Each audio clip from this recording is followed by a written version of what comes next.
Seiring meningkatnya jumlah penduduk di Indonesia, kebutuhan beras nasional selalu mengalami peningkatan. Namun demikian, produktivitas lahan sawah yang menghasilkan padi itu belum mencapai potensi maksimal. Untuk itu, PT Natural Nusantara ingin memberikan alternatif solusi untuk mencapai peningkatan produktivitas secara kuantitas, kualitas, dengan tetap menjaga kelestarian lingkungan. Pada kesempatan kali ini, akan kita saksikan bersama tentang teknis budidaya padi.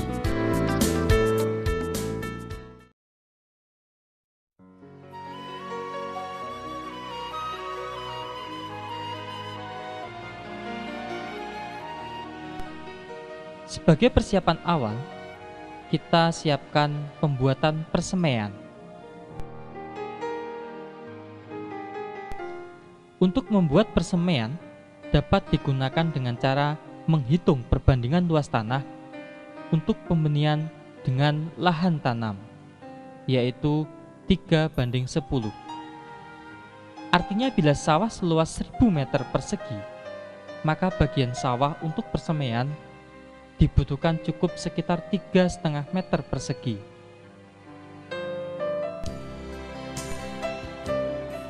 Setelah lahan persemaian jadi, biarkan kurang lebih 1 minggu, baru benih disebarkan. Langkah berikutnya adalah mempersiapkan benih. Siapkan benih sesuai dengan jenis yang dikehendaki. Dan kalau bisa, jenis padi yang bersertifikat. Sebelum benih direndam, terlebih dahulu alangkah baiknya benih kita keringkan di bawah panas sinar matahari kurang lebih setengah hingga 1 jam. Sambil menunggu pengeringan benih, kita siapkan air secukupnya dan ditaruh dalam ember. Lalu kita masukkan pupuk organik cair NASA dengan dosis 2 tutup per 10 liter air atau 20 cc per 10 liter air.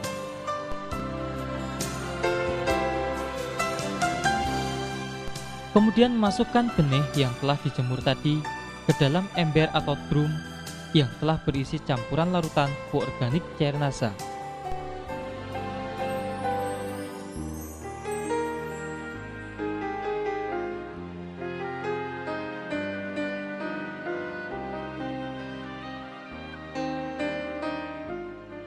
Rendamlah selama kurang lebih 1 malam.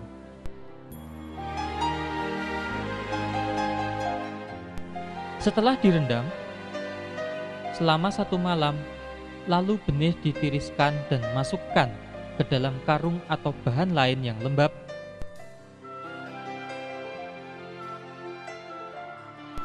Kemudian diperam selama 1 hingga 2 malam.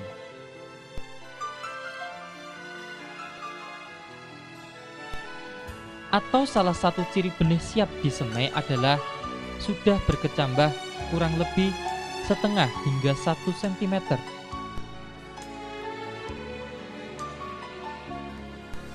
Sedangkan bekas air rendaman jangan dibuang, karena nanti dapat digunakan untuk menyiram lahan persemaian.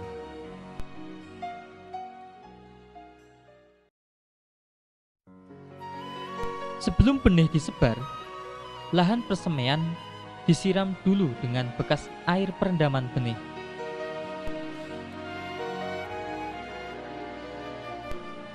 Baru kemudian sebarkan benih yang telah diperam tadi yang sudah mulai berkecambah secara merata ke lahan persemaian.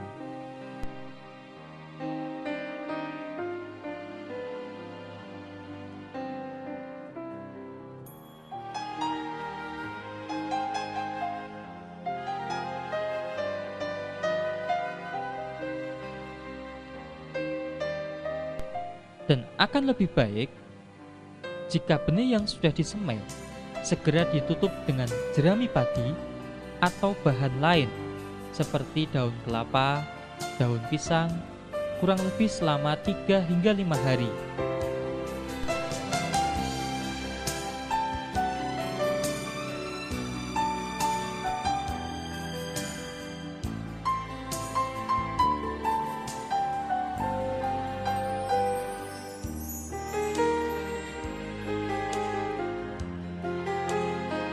Setelah 3-5 hari, kira-kira benih sudah tampak tumbuh merata, jerami tersebut segera dibuka dengan hati-hati agar bibit padi tidak rusak.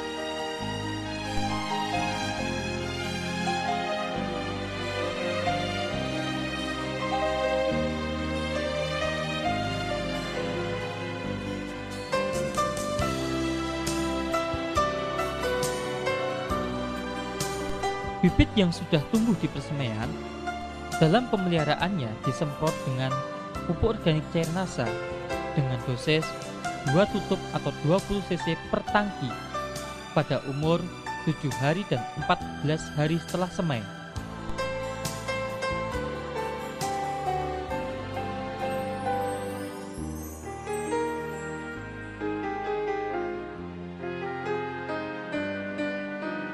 Pada saat penyemprotan pupuk organik cair NASA, akan lebih baik jika dicampur dengan BVR untuk membantu mencegah atau mengurangi serangan hama penggerek batang.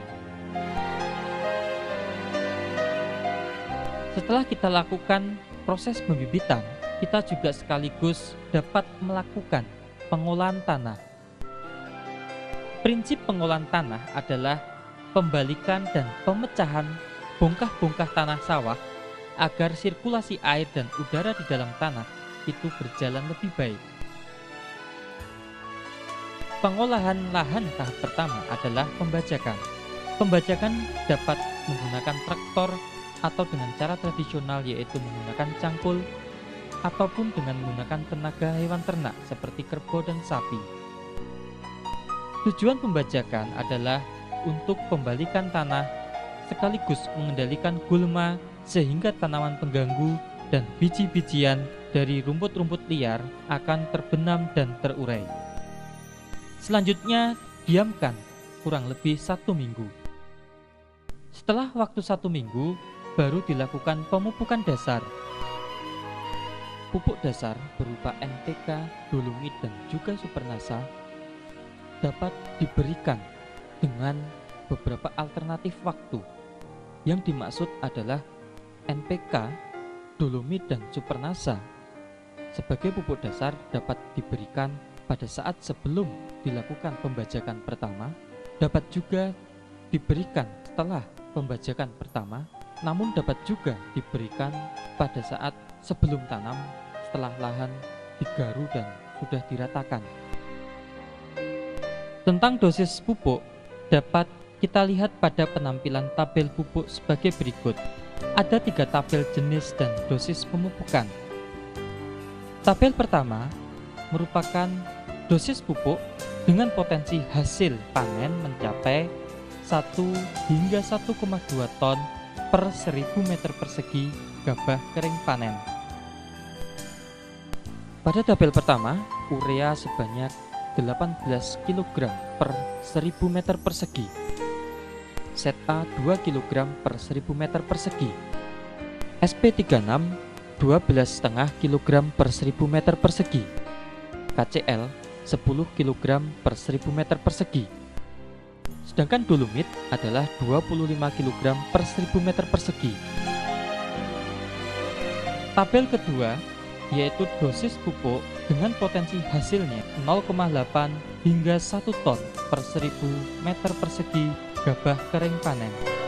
Pada tabel kedua, dosis urea 7,5 kg per 1000 meter persegi, SP36 14,5 kg per 1000 meter persegi. Sedangkan tabel ketiga, potensi hasilnya mencapai 0,6 hingga 0,8 ton per 1000 meter persegi gabah kering panen. Adapun tabel yang ketiga, dosis urea 6 kg per 1000 meter persegi, SP36 11,5 kg per 1000 meter persegi. Lahan disebari campuran pupuk dasar berupa pupuk makro dan dolomit.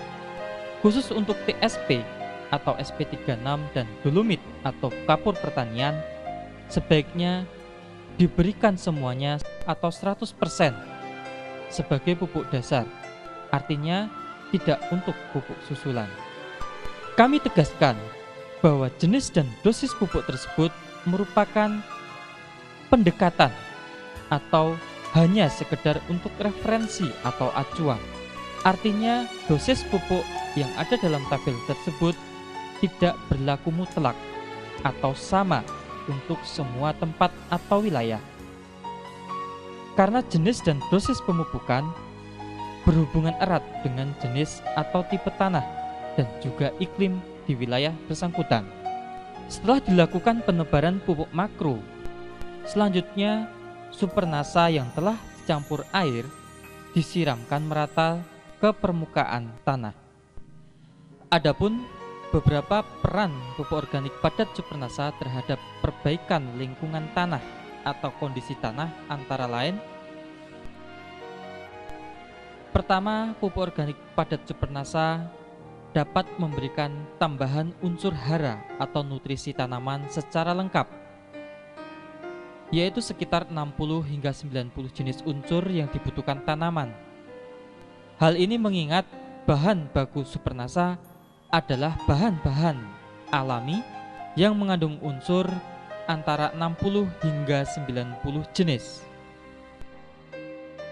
Peran yang kedua adalah pupuk organik padat Supernasa dapat melarutkan kembali residu atau sisa-sisa pupuk kimia di dalam tanah sehingga dapat dimanfaatkan kembali oleh tanaman. Peran yang ketiga, pupuk organik padat Supernasa dapat memperbaiki struktur dan tekstur tanah sehingga tanah secara bertahap atau berangsur-angsur kembali gembur dan subur. Peran yang keempat, pupuk organik padat Supernasa dapat meningkatkan jumlah populasi, keragaman, dan juga aktivitas mikroorganisme di dalam tanah.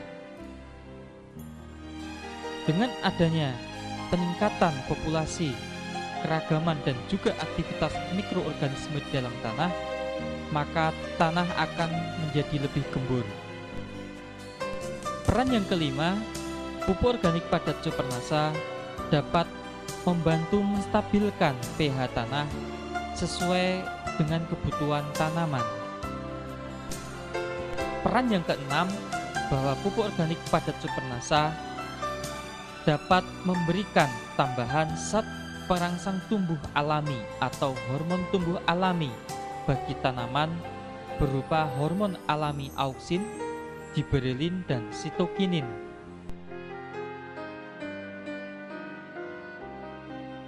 Caranya adalah bahwa satu botol Supernasa terlebih dahulu dilarutkan menggunakan 3 liter atau 3000 cc air menjadi larutan induk.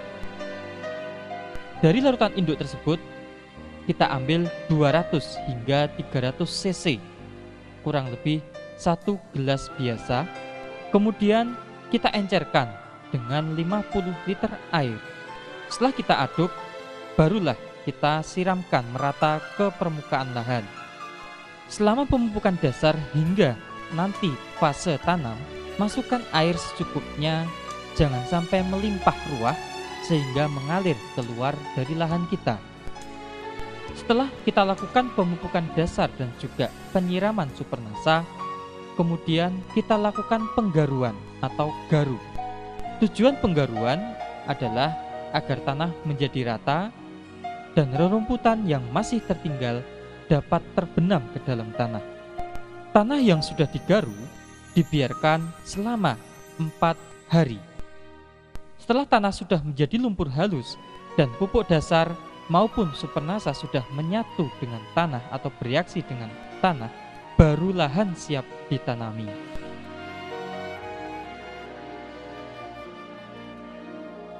Pada proses penanaman bibit, tahap pertama adalah pencabutan bibit, atau dalam bahasa Jawa kita sebut daud bibit. Perlu kita perhatikan bahwa dalam pencabutan bibit haruslah dilakukan secara hati-hati, supaya tidak banyak akar yang putus. Syarat bibit yang baik untuk dipindahkan ke lahan penanaman adalah tinggi bibit sekitar 25 cm, memiliki 5 hingga 6 helaian daun, batang bawah besar dan keras, bebas hama dan penyakit tanaman, serta jenisnya seragam.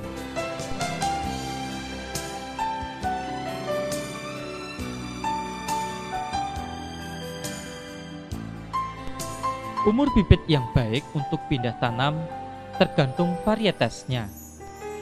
Untuk varietas genjah, yaitu umur 100 hingga 115 hari panen, bibit dipindahkan pada umur 17 hingga 21 hari setelah semai. Sedangkan untuk varietas sedang, yaitu kurang lebih 130 hari, bibit dipindah tanamkan setelah berumur 21 hingga 25 hari setelah semai. Sedangkan untuk varietas panjang, yaitu 150 hari, bibit dipindah tanamkan pada umur 30 hingga 40 hari setelah semai. Bila lahan sudah siap ditanami dan bibit di persemaian sudah siap, maka segera dilakukan penanaman.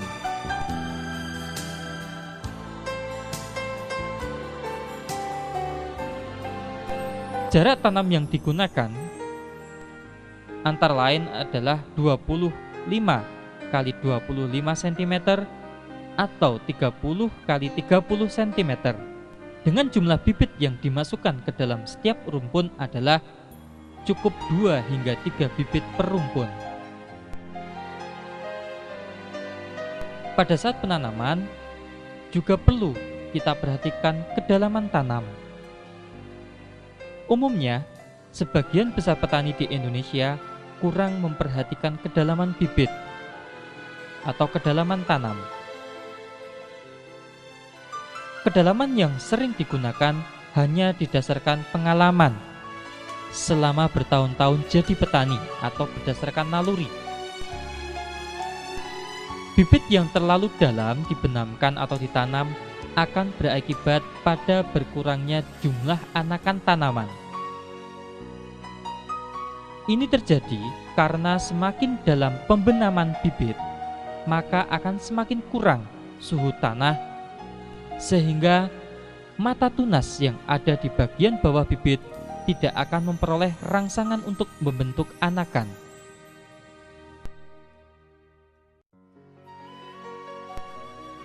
Kedalaman bibit yang baik kurang lebih 5 cm dari permukaan tanah.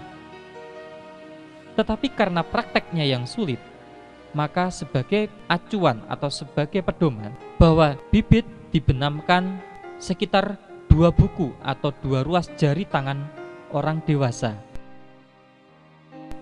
Setelah kita lakukan penanaman, penyulaman diperlukan jika ada bibit yang tumbuh kurang baik atau mati. Sebaiknya penyulaman dilakukan hingga 15 hari setelah tanam. Fase selanjutnya adalah pemeliharaan.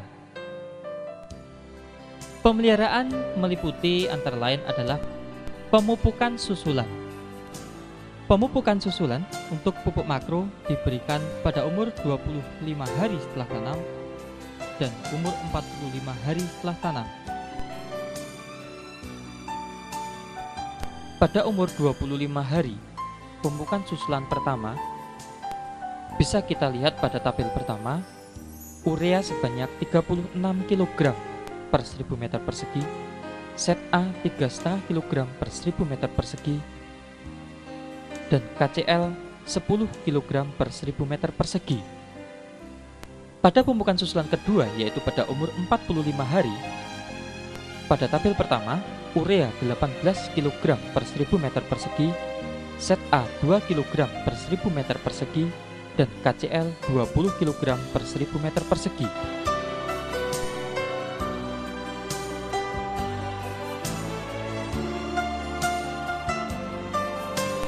Sedangkan tabel kedua, pada umur 25 hari, pemupukan susulan pertama urea 15 kg per 1000 meter persegi, KCl 5 kg per 1000 meter persegi. Pada pemupukan susulan kedua, yaitu pada umur 45 hari, urea 7,5 kg per 1000 meter persegi, KCl 10 kg per 1000 meter persegi.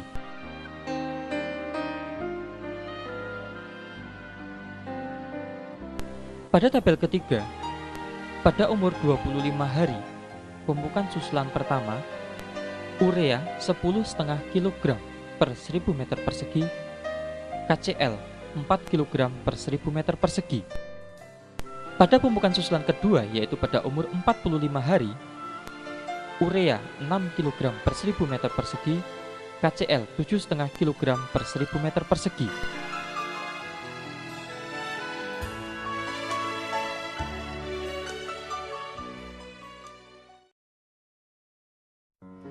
Penyemprotan pupuk organik cair nasa dan hormonik yang pertama dilakukan pada umur 15 hari setelah tanam. Selanjutnya penyemprotan yang kedua adalah 30 hari setelah tanam. Dan penyemprotan yang ketiga adalah 40 hari setelah tanam. Dengan dosis 4 hingga 6 tutup pupuk organik cair nasa dicampur dengan 1 tutup hormonik per tangki 14 atau 17 liter. Perawatan yang lain adalah pengolahan tanah ringan. Pengolahan tanah ringan ini dilakukan pada tanaman berumur 20 hari setelah tanam. Tujuannya adalah untuk memperbaiki sirkulasi udara atau aerasi dalam tanah, juga agar tanah di sela-sela tanaman akan menjadi gembur. Alat yang digunakan biasanya berupa sorokan, yaitu semacam garpu kayu bergigi paku yang sudah ditumpulkan selebar kurang lebih 15 cm dan diberi tangkai. Pemeliharaan selanjutnya adalah penyiangan. Gulma atau tanaman liar yang mengganggu tanaman padi akan bersaing dengan tanaman padi dalam memperoleh makanan atau zat hara dari dalam tanah. Oleh karena itu, penyiangan sangat diperlukan agar tanaman padi dapat tumbuh sempurna sehingga produktivitasnya dapat maksimal. Gulma yang sudah dicabut dapat dibuang keluar areal sawah atau dipendam dalam lumpur sawah sedalam-dalamnya. Sebaiknya dalam satu musim tanam dilakukan penyiangan 2 kali, yaitu pada saat umur 21 hingga 30 hari setelah tanam dan 35 hingga 45 hari setelah tanam. Dalam berbudidaya padi, hal yang sangat penting adalah pengaturan air. Dalam pengaturan air perlu diperhatikan beberapa fase pertumbuhan. Pada fase pertumbuhan awal, yaitu setelah bibit padi ditanam, sawah harus digenangi air setinggi 2 hingga 3 cm selama 15 hari atau saat tanaman mulai membentuk anakan. Air harus dipertahankan agar struktur tanah yang sudah diperoleh saat pengolahan tanah dapat dipertahankan. Selain itu dapat juga menghambat pertumbuhan gulma. Kecuali jika tampak gejala serangan hama putih, maka pengairan diatur, yaitu 1 hari digenangi, selanjutnya 3 hingga 4 hari dikeringkan. Dikeringkan yang dimaksud adalah tanah cukup basah saja, tapi tidak ada air yang tergenang. Hal ini bertujuan untuk memutus siklus hama putih tersebut. Perlu kita ketahui bahwa hama putih sesekali dan biasanya pada malam hari turun ke bawah untuk memenuhi kebutuhan makan maupun minum dari air yang ada di permukaan tanah. Jadi dengan pengiringan diharapkan dapat mengurangi atau memutus siklus hama putih tersebut. Pengaturan air pada fase pembentukan anakan. Pada fase pembentukan anakan, ketinggian air perlu ditingkatkan dan dipertahankan cukup 3-5 cm hingga tanaman terlihat bunting. Bila permukaan air mencapai ketinggian lebih dari 5 cm dari permukaan tanah, Hal ini malah dapat berakibat pembentukan anakan atau tunas akan terhambat. Tetapi sebaliknya, jika kurang dari 3 cm, gulma akan mudah sekali tumbuh dan berkembang. Pengaturan air pada fase bunting, yaitu air dibutuhkan dalam jumlah cukup banyak, sehingga ketinggian genangan air pun harus cukup tinggi, yaitu sekitar 10 cm dari permukaan tanah. Kekurangan air harus dihindari pada saat fase bunting ini, karena dapat berakibat kurang sempurnanya pengisian bulir padi, sehingga pada akhirnya banyak pembentukan bulir padi yang gagal atau tidak sempurna dan kurang bernas. Pada fase pembungaan, bila mulai tampak keluar bunga, sawah perlu dikeringkan selama kurang lebih 4 hingga 7 hari. Ini dilakukan supaya pembungaan berlangsung secara serentak. Pada saat bunga muncul serentak, air segera dialirkan kembali sampai ketinggian 5 hingga 10 cm agar tanaman dapat menyerap makanan maupun air sebanyak-banyaknya. Dalam berbudidaya padi, di samping penggenangan juga perlu diperhatikan pada fase-fase pengeringan. Sebenarnya pengeringan yang dimaksud bukanlah kering total, artinya tanah cukup basah dan lembab namun tidak sampai tergenang. Pengeringan hanya dilakukan pada fase pemasakan biji. Tujuan utamanya adalah untuk memperbaiki aerasi tanah, meningkatkan suhu dalam tanah, dan juga meningkatkan penambahan bahan organik oleh jasad renik, dan sekaligus mencegah terjadinya busuk akar, serta bermaksud untuk mengurangi atau mencegah populasi hama. Sedangkan pada pemasakan biji atau pemasakan bulir padi bertujuan untuk menyeragamkan biji atau bulir dan mempercepat pemasakan bulir padi. Sebagai patokan, pengeringan dilakukan saat seluruh butir padi mulai menguning. Pengeringan jangan dilakukan sebelum semua bulir padi tampak kuning, karena dapat berakibat malai padi menjadi kopong atau kosong atau gabuk. Pengeringan ini dilakukan hingga saat padi siap dipanen.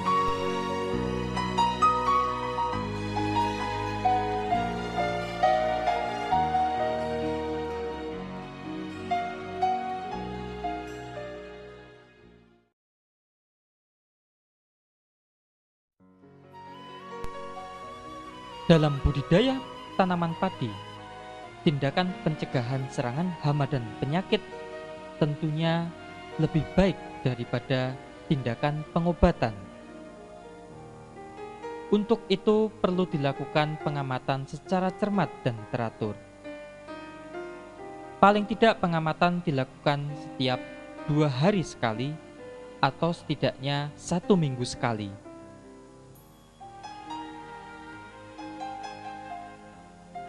Penggunaan produk-produk pengendali hama dan penyakit dari PT NASA seperti Natural Glio, Natural BVR, Pestona, dan Natural Vitura sebaiknya dilakukan sejak fase pembibitan dan juga pada fase awal pertumbuhan secara bergantian berselang-seling, atau bisa digunakan salah satu produk saja sesuai dengan jenis hama yang berpotensi menyerang.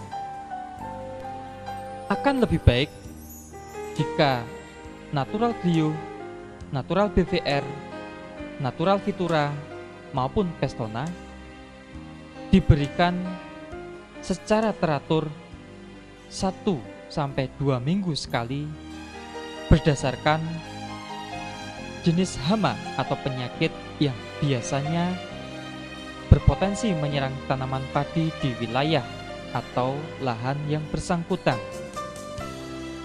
Selain penggunaan produk-produk dari PT Natural Nusantara, sebaiknya juga dilakukan tindakan pencegahan lainnya.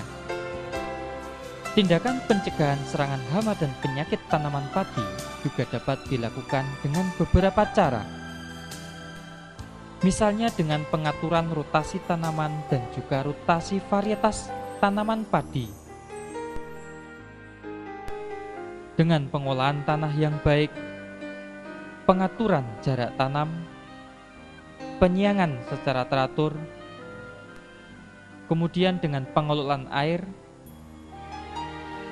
perbaikan sanitasi lingkungan, misalnya dengan menjaga kebersihan penatang sawah, dan yang tidak kalah pentingnya adalah dengan pemberian nutrisi atau pupuk secara lengkap, cukup, dan berimbang.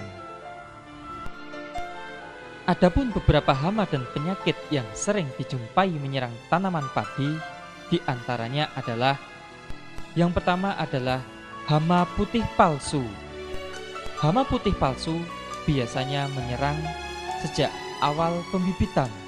Gejala yang dapat dijumpai biasanya ditemukan titik-titik yang memanjang sejajar tulang daun dan berwarna putih, serta dapat ditemukan ulat yang menggulung daun padi.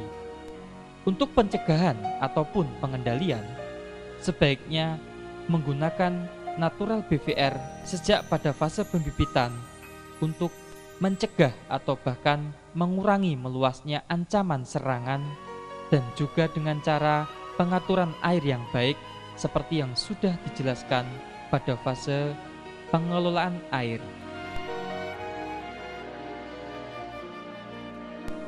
Hama yang kedua adalah hama penggerek batang padi. Hama penggerek batang padi biasanya menyerang tanaman padi dengan cara menggerek batangnya. Jika menyerang tanaman padi pada fase vegetatif atau pada saat tanaman masih muda, disebut dengan sundep. Gejalanya adalah batang padi mudah sekali dicabut dan berwarna kuning kecoklatan. Sedangkan apabila penggerek batang padi menyerang pada fase generatif atau pada saat tanaman padi memasuki fase bunting, biasanya disebut hama beluk. Gejala serangan hama beluk dapat dijumpai malai kelihatan hampa atau kosong dan mudah sekali dicabut karena bagian bawah batang digerek oleh hama beluk tersebut. Untuk pencegahan ataupun pengendalian dapat diberikan atau disemprotkan natural BVR atau Pestona.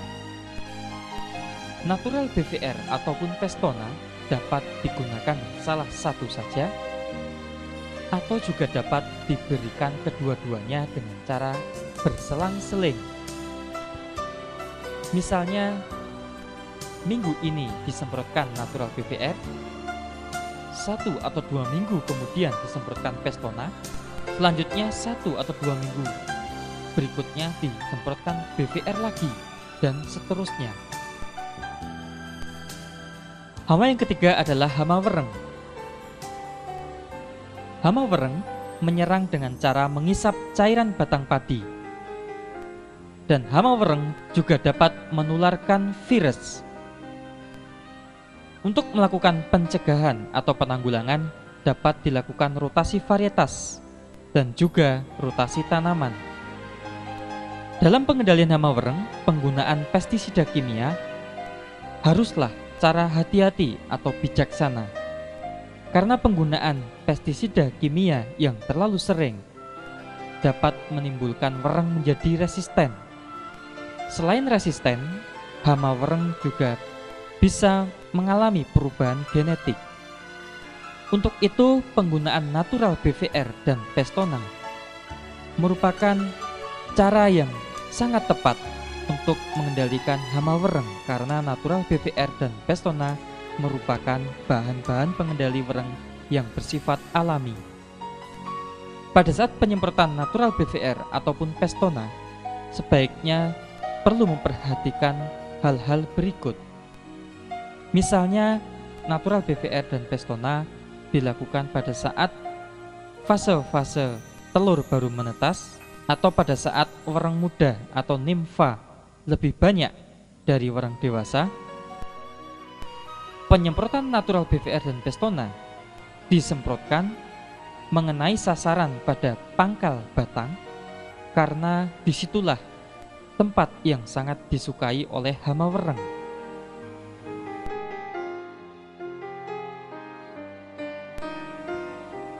Dari kedua hama, yaitu hama penggerek batang padi maupun hama wereng, sebaiknya pada saat tanaman padi sudah terserang hama penggerek batang maupun wereng, jerami habis panen itu sebaiknya dibakar.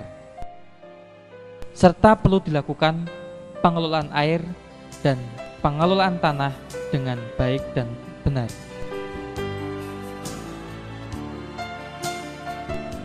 Hama yang keempat adalah hama walang sangit. Hama walang sangit menyerang buah padi yang baru masak susu. Biasanya dijumpai ada bekas isapan dan bulir padi berbintik-bintik hitam. Untuk pengendalian atau pencegahan hama walang sangit, sebaiknya digunakan natural BVR atau juga dapat digunakan Pestona.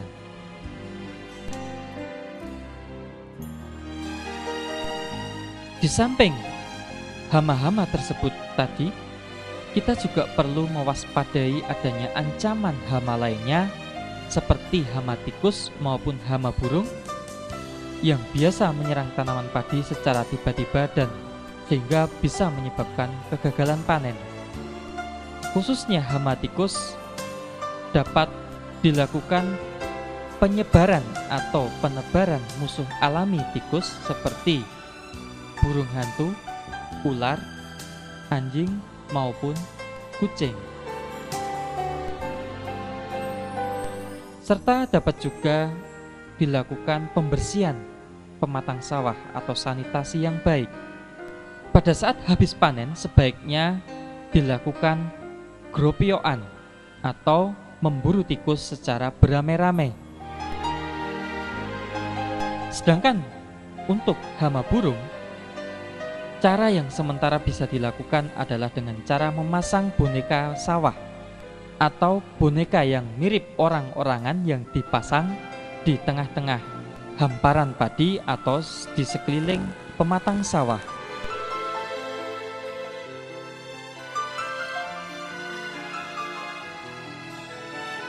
Di samping hama, kita juga harus mewaspadai ancaman serangan penyakit tanaman padi.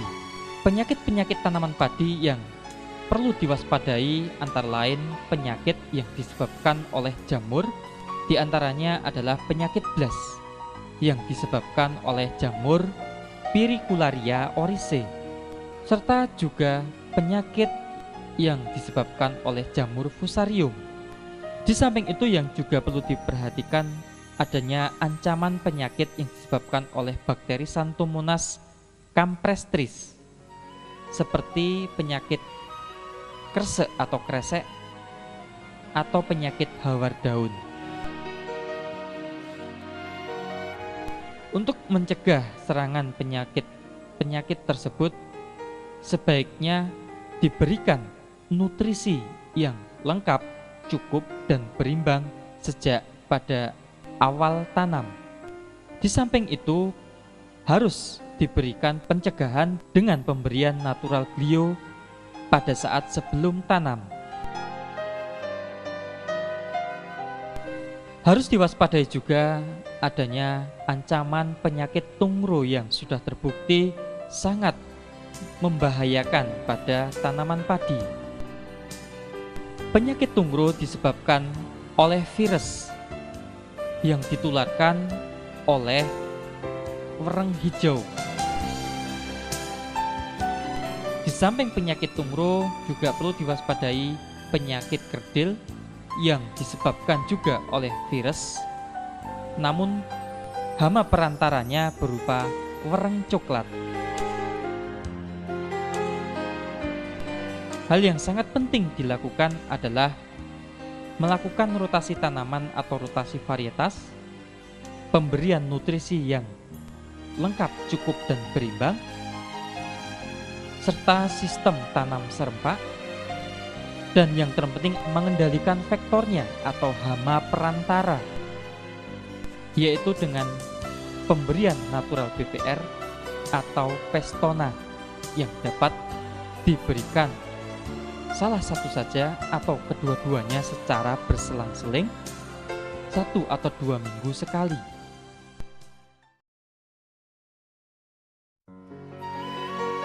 Setelah tanaman cukup umur, maka segera dilakukan pemanenan. Pemanenan dapat menggunakan sabit atau ani-ani atau alat yang lain disesuaikan dengan lokasi dan juga tradisi setempat. Demikianlah informasi tentang budidaya padi dari PT Natural Nusantara. Semoga informasi ini bermanfaat bagi mitra NASA khususnya dan petani padi pada umumnya di seluruh Nusantara. Terima kasih dan salam NASA.